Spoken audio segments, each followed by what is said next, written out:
আজ গরম জলে চিয়ার সিডস আর লেবু দিয়ে শুরু করলাম সকালটা, সঙ্গে একটু কিশমিশ আর আমন্ড। শুভ সকাল বন্ধুরা। আজকে সমস্ত রান্নাবান্না করে ওর বাবাকে অফিস পাঠিয়ে আমি যাব ছেলেকে স্কুল থেকে আনতে। আর আজকে রান্নায় কি হচ্ছে দেখতেই পেলে নিশ্চয়ই, ইলিশ মাছ। চলো এবার যাই স্কুলে।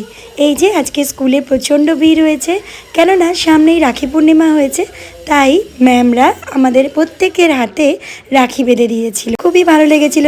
এই যে তোজবাবুও রাখি বেঁধেছে, আমিও বেঁধেছি, ওদেরকে স্কুলের ভেতরে বেঁধেছে, আমাদের সবার হাত একসাথে। কত ভালো লাগছে না? চলো এইবার তো বাড়ি চলে এসেছি। আজকে একটা রেসিপি করে দেখাবো তোমাদের, যেটা আমি জীবনে প্রথমবার করছি। আশা করি অনেকেই বুঝতে পেরে গেছো। ইলিশ মাছের মাথাগুলো ভেজে নিলাম, আর ওদিকে কচুর শাক আনতে বলেছিলাম ওর বাবাকে, ওর বাবা কাটিয়ে এনেছে। ভালো করে ধুয়ে পরিষ্কার করে সিদ্ধ বসিয়ে দিয়েছি।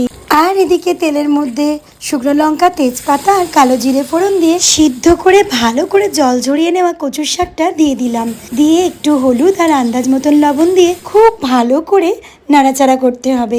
একদম জল শুকিয়ে গেলে দিতে হবে একটু চিনি, আর দিলাম ইলিশ মাছের মাথাগুলো। আবারও ভালো করে নেড়ে চেড়ে পুরো ঘন্টার মতন তৈরি করলেই হয়ে যাবে ইলিশ মাছের মাথা দিয়ে কচুর শাক।